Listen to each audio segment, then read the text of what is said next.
परमेश्वर की बड़े नाम की महिमा हो। फिर से आने वाला प्रभु यीशु मसीह के मधुर और श्रेष्ठ नाम से सबको जय मसीह की सुबह की अभिनंदन करता हूँ। परमेश्वर ने हमारा जीवन में एक और अवसर दिया है कि सुबह के टाइम ये प्रभात मनन में आके परमेश्वर के वचन से थोड़ा सा बातें मनन करने के लिए। पिछले दिन हम निर्गमन की किताब उसका 15वें अध्याय से कुछ पृष्ठभूमि के हिसाब से कुछ बातें हमने मनन कर रहा था। परमेश्वर ने इस्राएली लोगों को मिस्र देश से छुटाया है, उसी को धन्यवाद देते हुए वो लोग गाना गा के जीवन आगे बढ़ा रहा है। उसके बाद वो दो अनुभव में वो चले गया है। एक मारा का अनुभव, बिटरनेस का अनुभव, कटुआ का अनुभव, उसके बाद एक एलीम की अनुभव, एक अच्छा तंदुरुस्त एक अवस्था इसी से हो रहा है। ये बात को हमने पिछले दिनों में देख रखा था। आज हम देखें इसी अध्याय से कुछ आत्मिक बातें हमसे प्रभु सिखाना चाहता है, बताना चाहता है।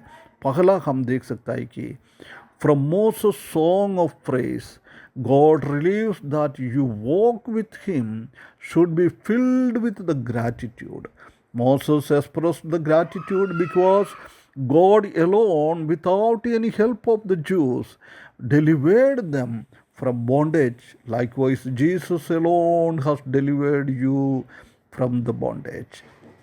ये मूसा का गाने से और महिमा से हम ये देख सकता है कि परमेश्वर ने हमसे ये कहना चाहता है कि हम इस दुनिया में रहता है हमेशा परमेश्वर को धन्यवाद करते हुए, परमेश्वर ने हमारे लिए किया हुआ बातों को याद करते हुए, उसका महिमा करते हुए हमारा जीवन बिताना है। क्योंकि परमेश्वर ने अकेले ये बहुत बड़ा काम किया है। उनको यहूदी लोगों का किसी का भी एक उंगली का भी, छोटे एक उंगली का भी जरूर नहीं पड़ा है। उसने ये बंदी गृह से उसको छुड़ाया है। ऐसी हमारा भी शैतान की बंदी गृह में हम था, शैतान के बंधन में हम था, परंतु परमेश्वर ने हमको अकेले उसने छुटकारा दिया है। इसलिए हम परमेश्वर को धन्यवाद करते हुए हमारा जीवन बिताना है। दूसरा, from Moses song God relieves that he will be a shield from our enemies when we take refuge in him. जब हम परमेश्वर में हमारा आश्रय, हमारा शरण स्थान हम समझता है, उसी को अंगीकार करता है, जब परमेश्वर ने हमारा चारों ओर की शत्रुओं से हमको एक कवच की जैसी रखकर हमको संभालता है, हमको बचाता है। परमेश्वर को धन्यवाद करें। कितना एक बहुत बड़ी बात इसी अध्याय से हम देख सकता है। तीसरा, also from Moses' song, God relieves that he will guide those who have faith in him. तीसरा ये समझ आता है कि जब हम परमेश्वर के ऊपर भरोसा रखता है, विश्वास रखता है, जब परमेश्वर हमको आगे कैसे चलना है सबका मार्ग निर्देश देने वाला हमारा परमेश्वर है, उसी के ऊपर भरोसा रखना, ये हम इस अध्याय से हम सीख सकता है।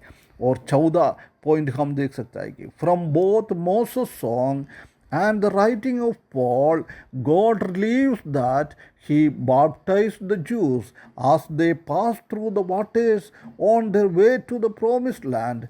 Faith in Christ will also allow us to be baptized with the Holy Spirit on our way to the promised land. मूसा का गाने के हिसाब से और पौलोस की वो कोरिन्थियों की किताब में लिखने के हिसाब से क्या हम देख सकता है कि उन लोगों को एक बपतिस्मा दिया है। ऐसी हम भी प्रभु यीशु मसीह को विश्वास करता है, उसी दिन उसी निमिष परमेश्वर ने पवित्र आत्मा का बपतिस्मा हमारे जीवन में देता है। परमेश्वर पवित्र आत्मा हमारे जीवन में आता है, पवित्र आत्मा हमको रोज चलाता है हमारा मृत्यु तक, नहीं तो प्रभु यीशु का आगमन तक। पांचवा पॉइंट हम इधर देख सकता है कि at the waters of Moses the Jews experienced the bitter waters that believers will find in the world, but faith in God exercised through Moses' wooden plank allowed the waters to become sweet.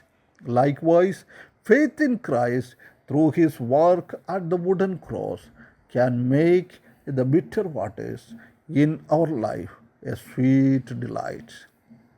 मूसा का ये गाने के द्वारा हम देख सकता है कि वो महाराज का अनुभव में ये लोग जा रहा है। एक कड़वापन की अनुभव विश्वासी लोगों के उनके जीवन में आया है। इस दुनिया में हमारे जीवन में भी ये कड़वापन का अनुभव चारों ओर है, वो हमको समझ आता है। परंतु उधर हम देख सकता है कि परमेश्वर के ऊपर के भरोसा के द्वारा मूसा ने वो लकड़ी की एक पोर्शन को काट कर पानी में डाला है, वो पानी मधुर बन गया है, मीठा बन गया है। ऐसी हम भी प्रभु यीशु मसीह में हमारा विश्वास रखता है, क्योंकि उसने कालवरी क्रूस पर वो लकड़ी की क्रूस पर उसने हमारे लिए बलिदान किया है। जब हम वो विश्वास करता है, जब हमारा कड़वा का पानी को उसने एक मधुर जीवन में, आनंदित का जीवन में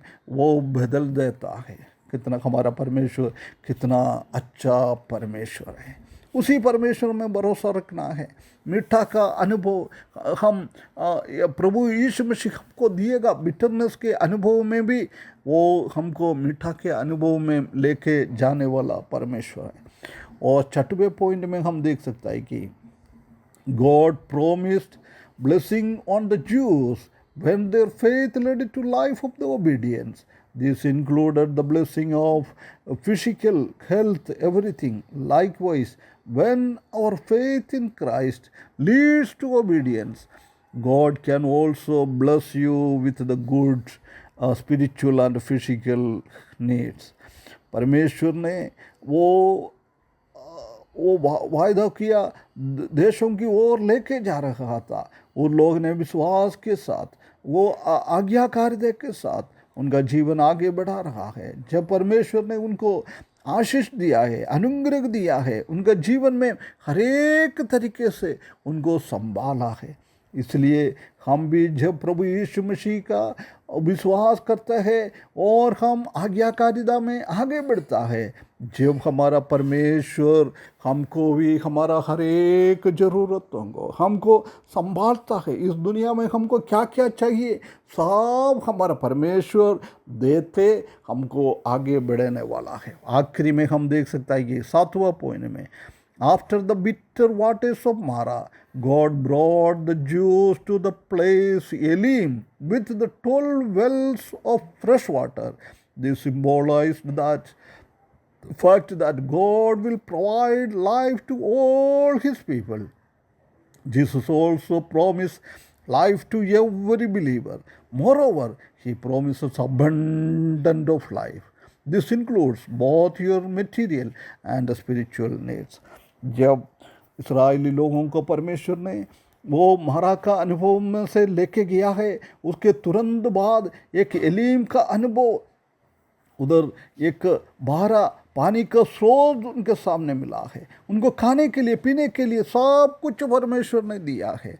ये क्या बताता है कि परमेश्वर अपना लोगों को हर एक चीज़ों को देता है।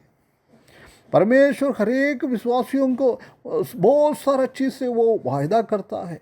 वो भी नहीं एक बड़ा एक जीवन, एक महत्वपूर्ण जीवन परमेश्वर हमको देता है। उसी में हम आत्मिक बातें और भौतिक बातें हम देख सकता है। ये परमेश्वर कितना अच्छा एक परमेश्वर है, कितना एक बहुत ज़्यादा एक आत्मिक बातें इस अध्याय में हमारे लिए दिया हुआ है। इसी को याद करते हुए इस दुनिया में रहने के लिए परमेश्वर हमको सगायदा करे, उसके बड़े नाम की महिमा हो।